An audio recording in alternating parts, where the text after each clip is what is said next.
Hey everybody, it's Adrian Manray, and we're back with another video. This is an announcement of a collaboration. This is the announcement for Phase 3 of the Comicverse. First, what is Comicverse? Well, this is basically an alternate reality of a bunch of 100 franchises. Yes, I know it's a lot, but the basic premise is this is an alternate universe where the Central Powers won in World War I with the help of Equestria. That's the basic place where My Little Pony is in. And it causes many events to happen, such as the German Empire, the Austria-Hungary Empire, and the Ottoman Empire to still be around. And that's pretty much basically the premise in general, but some of the characters do stay the same. Here is Phase 1, and here is Phase 2. With that out of the way, let us recap all the stories from Phases 1 and 2 so far. Okay, so here's the basics of Phase 1 of the Comicverse. In 2018, the island of Sodor found itself bound into a civil war between its duchy and the corporations that de facto ruled it for a short time. Sodor is a land where vehicles talk and are sentient, which did wonders for the Sudrian soldiers and commanders, especially the locomotives, who always knew how to be really useful. The Sudrian Winter is more of a prelude to the Comicverse, but still firmly a part of the first phase. A couple years later, in 2022, in the magical land of Equestria, the noble known as Comicfield had in his possession a book of dark magic, which made him stronger, but also tried to corrupt him. Equestria found itself into a conflict with a terrorist organization known as the Dramatic Syndicate, led by the villainous Aldous Slate. An assassination is attempted on Her Majesty, Twilight Sparkle, but Comic brutally kills the assassin. Comic's made Twilight's personal guard, and Comic gives up on the book entirely in favor of keeping the idea of friendship intact. Comic defeats Aldous and he's sent to jail, thus ending this chapter of the Tale of Comicfield. Back on Earth, in the East, the Empire of China sat, in which a tournament is held, the Mortal Kombat Tournament. Mortal Kombat Retribution retells the story of Mortal Kombat 9, but with new twists, turns, characters, and a new ending. Raiden gets a vision of Aldous Slate starting Armageddon. At first he thinks Shao Kahn sent him, but when Shao Kahn is killed, he still has his visions, and the amulet is still broken. So he talks to his Twilight Sparkle about starting a team. Black Bolt is there too. After the fall of Shao Kahn, this gave Aldous an opportunity to recruit, so his wife, Scenario Slate, is sent to recruit. She recruits Shinnok in the Netherrealm to pledge allegiance. They accept, and MK Retribution's third epilogue shows Jade meeting up with a man named Adrian Manray and hooking up with him. I swear this is important for later. I'm not trying to be funny. Directly after the events of MK Retribution, we have Fire and Ice. The story is pretty straightforward. The story follows Sub-Zero after the deaths of Sector and Cyrax. Sub-Zero travels from China to the Ottoman Empire and travels to Netherrealm through the Sultan of the Empire, also the seventh. Oopsies. The second died centuries ago. He finds Scorpion and tells him the true story of what happened to his clan. Then, they both team up against Quan Chi, then defeat him, and make peace. The epilogue is also straightforward as well. Quan Chi figures out about Aldous himself and is impressed by him. In Manhattan, there's a man. You can say Spider-Man. Next is Spider-Man Villainous, a story about Spider-Man having to fight 16 of his iconic villains, these being Rhino, Scorpion, Vulture, Dr. Octopus, Lizard, Prowler, Black Cat, Shocker, Mysterio, Sandman, Electro, Mr. Negative, Green Goblin, Venom, Kraven, and Morbius, whose movie made $10 billion more. Okay, I'm jokes aside, these 16 villains spur a ruckus around New York. So, Spidey teams up with a couple other heroes to fight, the Defenders and the Teenage Mutant Ninja Turtles. This is Spider-Man Villains. Epilogue 1 is about Spider-Man and Miles Morales teaming up, while Epilogue 2 is about Scenario recruiting a bunch of Spidey villains. And when I mean a bunch, I mean it. From the iconic to the extremely obscure. Okay, now let's go to an alternate dimension to our own. A world where fairy tale creatures thrive, and it's like the Middle Ages except with TV and pop culture references. and is home to an ogre who was basically king of the internet for a short time. This is Shrek, an ogre's return. Following the return of Puss in Boots, Shrek goes to a swamp, and only to find Shelby the Swamp Man taking it over. After a defeat, Shrek must train with heroes to be able to defeat Shelby the Swamp Man, and also have to deal with him and Fiona becoming king and queen after the death of King Arthur, with guidance from General Comicverse. When Shrek finally accepts the throne, he defeats Shelby. Then we have the final story of Phase 1, Deadpool Remnant. It starts with Deadpool getting into an argument with Weasel over sitcoms, until he gets a sudden message from Val. I don't know how to say her full name, it's really complicated, I'm just going to call her Val. When he goes to Val, she tells him of his mission, to hunt down Raven Branwen. So Deadpool gets together the X-Force and he goes to Remnant. He eventually finds her and they fight. However, Deadpool decides to team up with her. After a few emotional scenes having to do with Raven's family, they all meet up and team up against Chronica. Once Chronica's head suddenly turns into magic, they all return and live happier lives. And that is the story of Comicverse Phase 1. Okay, back to you, Adrian. Hi, Deadpool here for a little intermission. First off, it's Valentina Allegra de Fontaine, and it's not Branwen, it's Bronwyn. Get it right, pill drinker. Okay, now it's time for Phase 2. I'm not going to do the epilogues for this one unless they're vitally important to the overall story, because each story has like 5 of them moving forward. Okay, Avengers: The Next Generation takes place a few months after the events of Phase 1. It follows the Avengers and the Young Avengers as they have to fight and defeat the High Evolutionary. Along the way, they encounter many experiences, including Mewtwo. Raiden recruits Iron Man to the Illuminati, and Mewtwo is lost in space and finds up another planet. Chancellor Naysay tries to ask for Aldous' help, but gets slapped in the face. Womp womp. Now, for GTA Fast and Furious, the story starts off like GTA San Andreas, but the Grove Street family are invited to a street race by Dante Reyes. I think that's how you say it. They accidentally get tangled up into hijinks involving Cobra, and the characters from the Fast and Furious movies having to fight in bases around the Middle East and Central Europe. When CJ and Dante have their last encounter, they both die in the process. Ryder dying as well. Things may look low, but everything looks bright for the future, as Big Smoke becoming an ally to Adrian Man Ray. As for GTA's important epilogues, Naysay is purging his political opponents, while Celestia, the previous princess of Equestria, tries to talk to Aldous, but Aldous attempts to break Celestia. Does it work? Well, that's up to the reader's interpretation. Sunset Shimmer and Twilight reunite against the Dazzlings, who've returned, along with Hydra. The Humane Six must fight these foes along with the help of some Marvel superheroes, the power of friendship and teamwork to save their school, who they're reuniting for a reunion. This means the Humane Six are full-grown adults here in Sunset Shimmer, Return of the Equestria Girls. It's not really that, complicated, really. The Tale Train Station shows the sister of Comic Field being abducted by aliens. This one is more of a one-off story, however, we get a look at Armageddon.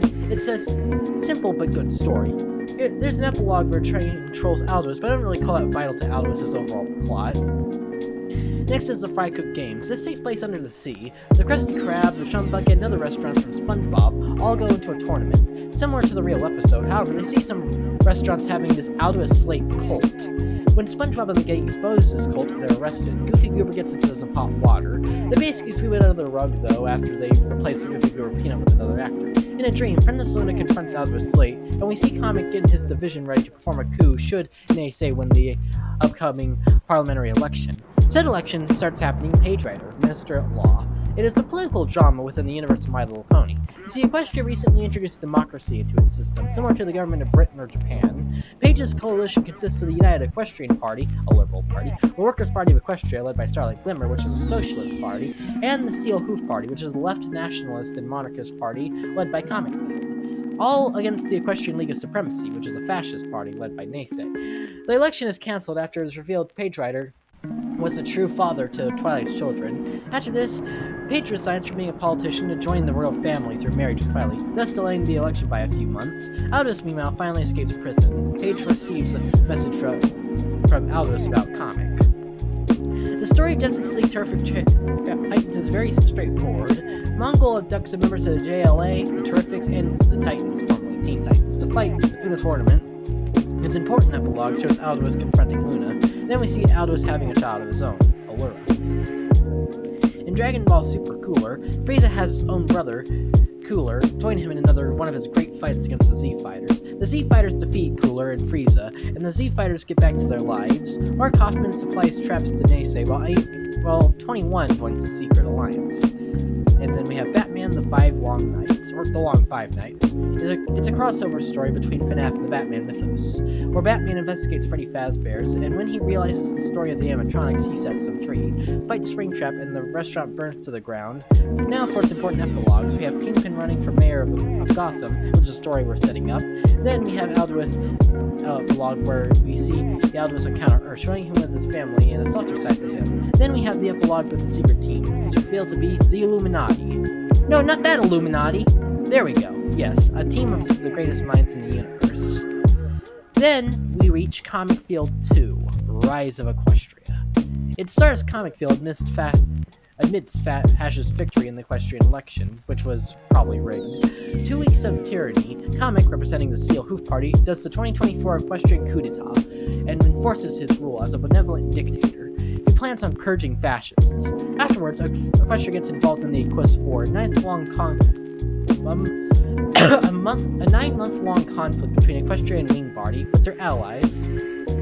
Ending in an Equestrian victory, Equestria still remains unsafe due to the threat of Aldous' slate, since Aldous said he would attack if Neisei is killed. We then have an epilogue where Aldous begins telling his story, while the Illuminati epilogue shows them preparing for imminent Armageddon, with Blackpool putting his power into a vase. Okay, that's Phase 2. Thank you for bringing me on, Adrian. Back to you. Thanks, Comic. Now let us go on to the Phase 3 announcements, because there are going to be 18 projects in Phase 3, and they are all action-packed. Trust me.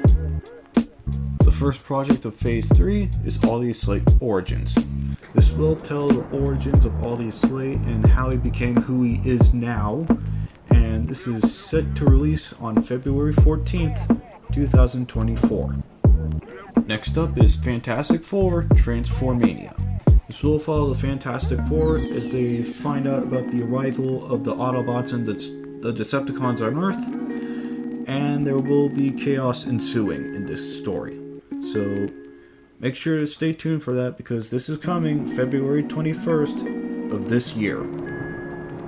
Next up is X-Men Titanic, and this will follow the X-Men figuring out how to stop a cataclysmic event coming from the Kaiju, which involve Godzilla, Kong, Mothra, Ghidorah, Rodan, Batra, Titanosaurus, you name it. And yes, Pinkie Pie is a member of the X-Men. She is a mutant in Comicverse. So that's all I can say, and this will release on February the 28th of 2024. Next is Sonic Chaos, and this will focus on Team Sonic fighting off Eggman, the High Evolutionary, and trying to prevent them from using the Chaos Emeralds to fire a Doomsday weapon. And yes, the High Evolutionary returns. He comes back from Avengers, and this story is going to be pretty crazy when you read it. The story will come out on March 6th of 2024. Up next is Wildcats Perfect Image, and this will be kind of a celebration of the 7 creators of Image Comics, who created Wildcats, Spawn, Savage Dragon, Wetworks, Shadowhawk, Cyberforce, and Youngblood. They'll all be fighting the Daemonites, led by Hellspawn, and this story is set to release on March 13th, 2024. Next is Guardians of the Galaxy, Alienated Predators. I am in the middle of writing the story, and I'm loving what I have so far. The story will follow the Guardians as they fight off the Yautja, aka the Predators, and the Xenomorphs, as they meet people like Rom the Space Knight and Samus Aran, aka everyone's favorite character in Metroid. The story is set to release on March 20th, 2024. Alright, so now my final line here is to do the projects that me and Emily, my sister, are making directly. It is still being overlooked by me, though. Adrian didn't steal it or anything.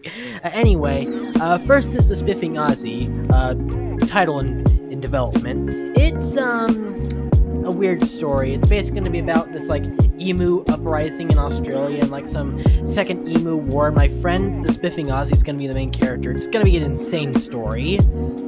Next is Sailor Moon Love and Power, which will focus on the Sailor Scouts reuniting after so many years and teaming up with the Mighty Morphin Power Rangers to stop a cataclysmic event from Lord Zed and Goldar.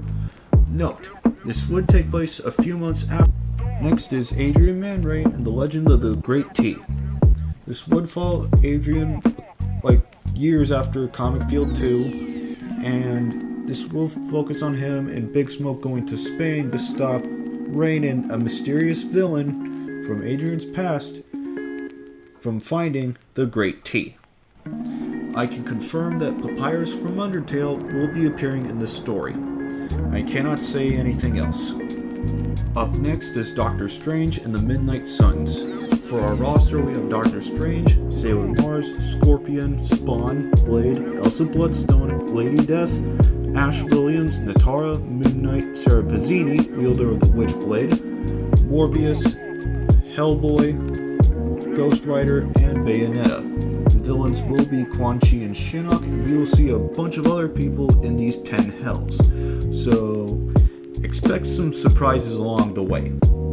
Next is the Black Rose of Stalingrad, which will follow the anarchist known as Jasper as he tries to stop the war between Stalingrad and Yakistan. The character Havoc from Mortal Kombat will be involved. Next is Comicverse. This will follow Team Ruby, Raven, what's left of Team Juniper, and the Micronauts fighting against Cinder, Salem, and Baron Karza.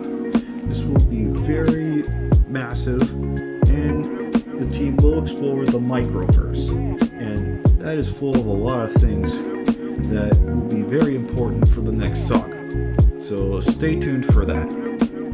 Next is Thunderbolts Cobra's Bite. This will follow the Thunderbolts in Poland teaming up with G.I. Joe to fight Cobra. This will be very important for the government side of the Comicverse, but this will also be important for Deadpool as well. So stay tuned for that, because you're going to find a lot of surprises in the story when it comes out. Next is Suicide Squad Masked Mayhem. This will follow Task Force X teaming up with the Mobile Armored Strike Command, aka Mask, as they track down Miles Mannheim, aka Miles Mayhem, to a deserted island, and there will be a bunch of plot twists on the way. So stay tuned for when that comes out, and you will be able to read it. Next is My Hero Academia Diabolically Invincible. As the title entails, this is a crossover between My Hero Academia, The Boys, and Invincible. This will follow Homelander as he travels to Japan, but something is off. So Deku and Invincible must team up together with their friends to stop Homelander, along with his longtime enemies, the Boys. Next, we have Thomas the Tank Engine, Day of the Diesels, which will be written by my sister. It'll be something similar to the Day of the Diesels movie, except it'll be much, much better, and more connected to the classic series and to Comicverse in general. Next project is Illuminati. This will focus on the Illuminati team fully assembled. I cannot reveal some of the members due to spoilers for other projects, but it will follow the team fighting in the Outworld Civil War as Melina pretty much attacks Outworld and its con. So expect some characters to show up there that are MK related, and expect some characters to appear from other stuff. But this will immediately tie into the next project, and actually the culmination of this saga called the Armageddon saga. Take it away, Comic Field. And then the final is Comic Field 3 Armageddon. It'll be the culmination of everything we've been building up so far. Everything we've been building up to is leading into this production. Comic Field Armageddon will show the heroes from all the projects coming together to fight Aldous and his army of villains as he tries to kill every monarch in Earth and Aquis. Alright, back to you, Adrian. And that is all of Phase 3 in terms of the announcements. And thank you all so much for watching. This is really appreciated. We've been working on this since 2023. And hopefully we can get this done by 2024. Make sure to like, comment, and subscribe. And this is Adrian Man Ray. and I'll see you guys later. Goodbye.